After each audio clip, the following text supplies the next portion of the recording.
Dinheiro. Alguns têm e outros não. Alguns o dominam, a maioria ainda o persegue. Você pode pensar em dinheiro apenas como números, planilhas e matemática. Uma equação que precisa ser resolvida. Mas as decisões financeiras reais são tomadas longe das calculadoras. Ao redor das mesas de jantares, com ego, orgulho, medo e uma pitada de história pessoal. A verdadeira natureza do dinheiro é a dança entre a fria aritmética de uma planilha e a natureza humana. Quando se trata de dinheiro, somos criaturas complicadas e o resultado financeiro não se trata de quanto você sabe, mas de como você se comporta. E este vídeo foi inspirado no livro Psicologia do Dinheiro, de Morgan Russell. Vamos explorar o lado estranho e humano do dinheiro. DNA financeiro. Todos nós viemos de famílias diferentes, de países diferentes, de estados diferentes, de gerações diferentes, vivendo em partes diferentes e nascidos em ambientes diferentes, com incentivos e oportunidades diferentes. Todos nós temos uma experiência pessoal com o dinheiro. Um exemplo disso é justamente o mercado de ações e a inflação. Pessoas nascidas em 1950 viram o mercado de ações ficar estagnado da sua adolescência até os seus 20 anos e com a experiência foram desincentivados a investir no mercado de ações. Pessoas nascidas em 1960 tiveram uma experiência de inflação alta, o que levou a elas terem uma visão negativa sobre inflação e seus efeitos negativos. Pessoas nascidas em 1970, por exemplo, viram um aumento quase 20 vezes do S&P 500, que é justamente a bolsa americana, entre a sua adolescência e até os seus 20 anos, o que levou a maioria das pessoas terem uma visão positiva do mercado de ações e maior inclinação a investir. Já pessoas nascidas em 1960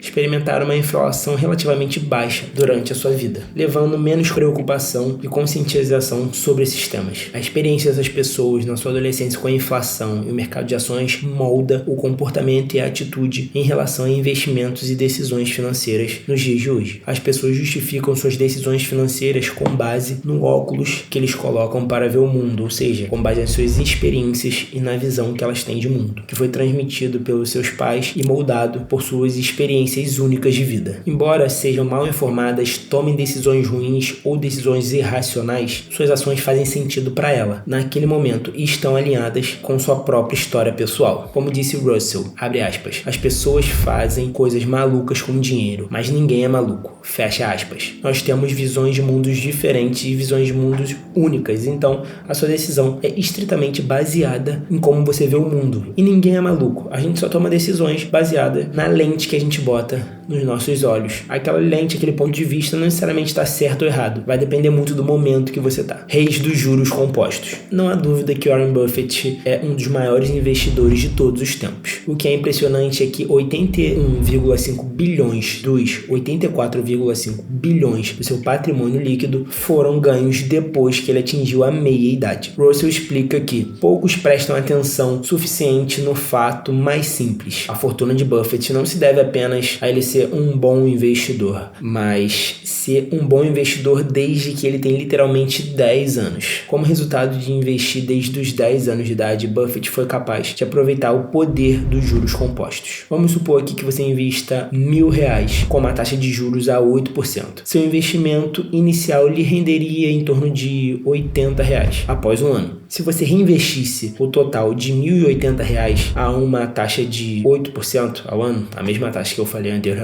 no próximo ano você ganharia em torno de 86,40 centavos. Você ganhou dinheiro não apenas do seu investimento total inicial, mas também com juros compostos sobre o investimento original. A natureza contra-intuitiva dos juros compostos faz muita gente desacreditar do poder dele. No entanto, os juros compostos podem ajudá-lo a ganhar mais dinheiro no longo prazo. Warren Buffett, por exemplo, começou a investir com seus 10 anos de idade e tinha um patrimônio líquido em cerca de $1 milhão quando completou 30 anos de idade. Mas vamos imaginar uma realidade onde Warren Buffett se comportasse como um jovem comum ou uma criança normal, que aos seus 20 anos gastasse grande parte da sua renda inicial em viagens, alguns carros. Se ele começasse um patrimônio com $25 mil aos 30 anos e se aposentasse aos 60, mas continuasse a gerar os incríveis incríveis retornos médios de 22% ao ano. Seu patrimônio hoje chegaria em torno de 11,9 milhões de dólares, e isso equivale a 99,9% a menos de seu patrimônio real, hoje de 84,5 bilhões de dólares. O sucesso financeiro de Warren Buffett basicamente foi construído com sua base sólida desde os 10 anos de idade e, o mais importante, a constância dos seus investimentos, quantidade de tempo investido, sua habilidade em investir, mas seu segredo para o sucesso é o tempo e o poder dos juros compostos. Vamos ver isso de outra perspectiva. O investidor mais rico de todos os tempos é Warren Buffett. No entanto, em termos de retornos médios, Warren Buffett não é o melhor, e sim Dean Simons. Ele é um gestor de fundos de hedge que compôs seu dinheiro a uma taxa de impressionantes 66,6% ao ano desde 1988, uma taxa muito maior que o Buffett. No entanto, o patrimônio líquido de Simons é de apenas 21 bilhões de dólares, o que é 75% a menos do que o patrimônio do Warren Buffett. E você deve estar se perguntando, como que isso é possível? De acordo com Russell, a resposta para isso é que Simons não conseguiu encontrar o seu caminho nos investimentos até os 50 anos de idade, efetivamente dando a ele bem menos tempo do que Buffett teve para investir. Russell estima que, se ele tivesse investido por um período tão longo quanto Buffett, seu patrimônio líquido hoje seria de 63 quintilhões, 94 trilhões, 781 trilhões, 780 bilhões, 748 milhões, 160 mil dólares. Viu por que é importante não subestimar o poder dos juros compostos? Não importa o quão contra-intuitivo pode ser para você os resultados dos juros compostos, eles nunca devem ser ignorados. Agora vamos falar sobre pessimismo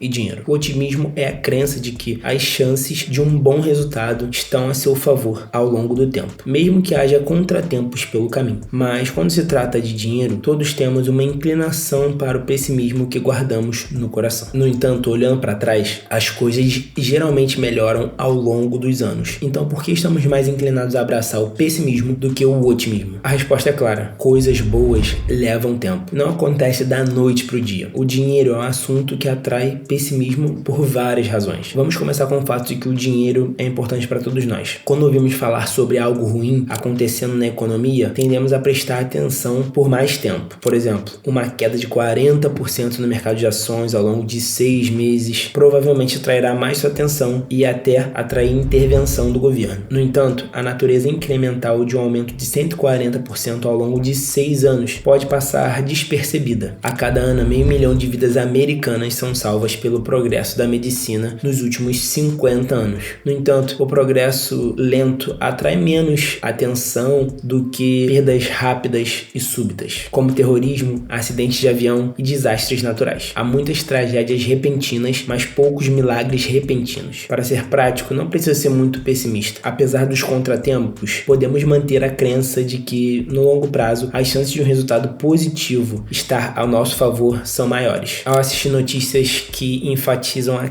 queda do mercado de ações, problemas econômicos ou problemas financeiros, tente lembrar que as coisas tendem a melhorar no longo prazo. 2 elementos esquecidos. Em 1968, havia cerca de 300 milhões de pessoas em uma idade escolar no mundo. E desses 300 milhões, 300 estudantes frequentavam uma pequena escola em Seattle, chamada Lakeside. Lakeside aconteceu de ser a única escola no ensino médio a ter um computador e um professor com visão que alugou esse computador. O computador se chamava Teletype Model 30. Era avançado para a época. E o tipo de computador que nem mesmo estudantes de pós-graduação tinham acesso na época. E para um aluno sortudo de Lakeside, isso mudaria tudo. Aquele aluno era simplesmente o Bill Gates. Em 1968, havia uma chance em 1 milhão de você ser um aluno do ensino médio com acesso a um computador. Bill Gates e seu colega Paul Allen criaram a Microsoft juntos. Mesmo como adolescente, Gates mostrou uma inteligência excepcional, trabalho duro e uma visão para computadores diferentes de qualquer outra pessoa. Mas ir para Lakeside também lhe deu uma vantagem competitiva única e um grande começo. E Gates não é tímido sobre isso. isso. Em 2005 ele disse: se não tivesse havido a Lakeside, a Microsoft não existiria. O que não é mencionado no início da história da Microsoft é justamente que havia um terceiro membro, um terceiro prodígio nesse grupo. Também era inteligente e visionário, e ele se chamava Kate Evans. Kate poderia muito bem ter sido um dos fundadores da Microsoft junto com Gates e Allen. No entanto, isso nunca aconteceria, porque ele morreu no acidente de montanhismo antes de se formar no ensino médio. As chances de um estudante do ensino médio ser morto em um acidente de montanhismo são cerca de 1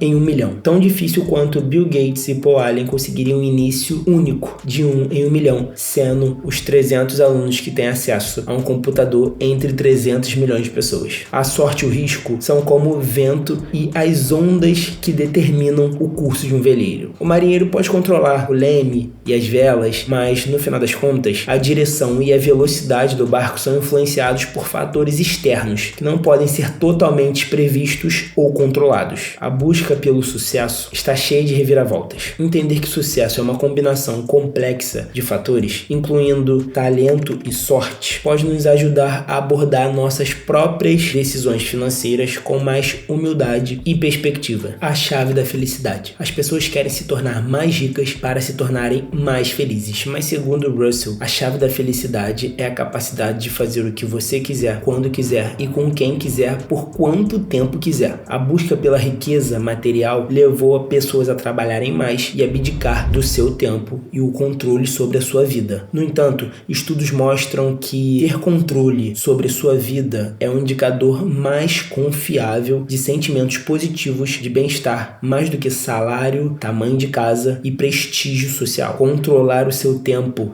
é o dividendo mais alto que o dinheiro paga. Buscar dinheiro sem valorizar o seu tempo é como encher um balde furado. Não importa o quanto de água você colocar nele, ele vai continuar vazando. Da mesma forma, não importa quanto de dinheiro você acumule, ele não trará felicidade duradoura se você não tiver o controle sobre o seu tempo, não puder desfrutar dos frutos do seu trabalho. Eventos de cauda longa. Hasberg Gergen, um homem que fugiu da Alemanha nazista e se estabeleceu na América, se tornou um dos negociantes de arte mais bem-sucedidos de todos os tempos. Ele colecionou uma quantidade enorme de arte, incluindo obras de artistas famosos como Picasso, Klee e Matisse. Em 2000, ele vendeu parte da sua coleção por mais de 100 milhões de euros. Qual foi o segredo para ele adquirir tantas obras-primas? Foi habilidade? Foi sorte? Segundo a Horizon, uma empresa de pesquisa, grandes investidores compram vastas quantidades de arte e as mantêm por um longo período de tempo. Eles esperam que algumas dessas pinturas se tornem mais conhecidas, mais valorizadas, para então depois revendê-las. Mesmo que a maioria dessas pinturas que compraram não valha muito. Em outras palavras, quer dizer que você não tem que estar certo o tempo inteiro, mas sim ter uma carteira diversificada e esperar que algum ativo dessa carteira prospere. Talvez 99% das obras adquiridas por alguém como Berggruen em sua vida tenham se revelado de pouco valor. Ele poderia estar errado na maioria das vezes, mas não importa se 1% da carteira dele tiver uma obra como o de Picasso. Vai cobrir todos os outros prejuízos de 99% das obras que não performaram bem. Mais uma deu um estouro total. Esses eventos são conhecidos como eventos de cauda longa, quando um pequeno número de eventos pode explicar a maioria dos resultados. A cauda longa da coleção de artes foi o que levou Berggruen à sua fortuna final. A história dele nos ensina uma lição muito valiosa sobre investimentos. E esse conceito de cauda longa também se aplica a muitos aspectos nos negócios e nos investimentos. O exemplo óbvio é o capital de risco. A maioria das startups em um fundo de capital de risco falhará, causará prejuízos profundos, mas tudo o que eles precisam são que algumas startups atípicas estourem e gerem retornos de 20 vezes ou mais para compensar essas perdas. Considere a Amazon. Em 2018, representou 6% do retorno de toda a S&P 500, que é a bolsa americana. Embora seja apenas uma empresa, se olharmos para dentro da Amazon, seu crescimento foi impulsionado principalmente por 2 eventos de cauda longa, o Amazon Prime e a Amazon Web Service. Esses 2 produtos sozinhos compensaram todas as experiências menos sucedidas da Amazon, como o Fire Phone ou agências de viagem. Após o lançamento desastroso do Amazon Fire Phone, em vez de se desculpar com os acionistas, Jeff Bezos disse a seguinte frase: Se você acha que isso foi um grande fracasso, estamos trabalhando em fracassos muito maiores. Eu não estou brincando. Alguns deles vão fazer a Fire Phone parecer um pequeno blip. Bezos entende que está tudo bem cometer erros, falhar com a maioria dos produtos, mas acertar em apenas 1%, ele vai ter sucesso. E isso vai impulsionar tudo, os 1%. Eventos de cauda longa, para nós, são muitas vezes contraintuitivos e ocultos, pois só vemos o produto no final, acabado, já finalizado, e não todos os fracassos ao longo do processo. Russell, no seu livro, dá um exemplo da vida real, de um comediante de stand-up. Quando você está assistindo ao especial do Netflix, por exemplo, você está vendo as melhores piadas. Você olha e fala, uau, esse comediante é incrível. O que você não está vendo? Todas as piadas de tentativa e erro fracassadas que o comediante experimentou em pequenos clubes por todo o país antes de fazer o seu especial da Netflix. O especial da Netflix é a combinação das melhores piadas. As 99% que foram ruins foram deixadas de lado. Só vão ao ar 1% das piadas, que são exatamente as melhores, que fazem o jogo acontecer e o game virar. Quando as coisas dão errado, tendemos a reagir exageradamente. Assim que você aceita que os 1% impulsionam tudo nos investimentos e nas finanças, você percebe que muitas coisas podem dar errado, falhar ou se desfazer. Lembre-se das quase 500 ações escolhidas por Warren Buffett, mas apenas 10 fizeram a maior parte do seu patrimônio. Bons selecionadores de ações só estarão certos metade do tempo. Bons líderes só tomarão boas decisões metade do tempo. O fato de você poder estar errado às vezes não significa que as coisas não darão certo ao longo prazo. Pode haver uma cauda longa se formando em algum lugar agora, e o evento da cauda, que muda tudo, pode estar mais perto do que você imagina. Você, por exemplo, pode estar trabalhando na sua cauda longa agora nesse momento, ou pode estar formando ela, ou então você está nos 99% dos erros, mas não desanime, porque você só precisa do 1% para fazer tudo dar certo. Mas para o 1% dar certo, os 99% precisa dar errado e você não pode desistir. E este é o capítulo final da Psicologia do Dinheiro, de Morgan Russell. Espero que você tenha gostado dessa exploração do lado humano e complexo do dinheiro. E lembre-se de que o dinheiro não é apenas números e matemática, mas também a sua visão de mundo, as experiências de vida e a psicologia de cada pessoa. Ao entender melhor nossas próprias tendências e os princípios que moldam as decisões financeiras, podemos tomar decisões mais informadas e eficazes em relação ao dinheiro em nossas vidas.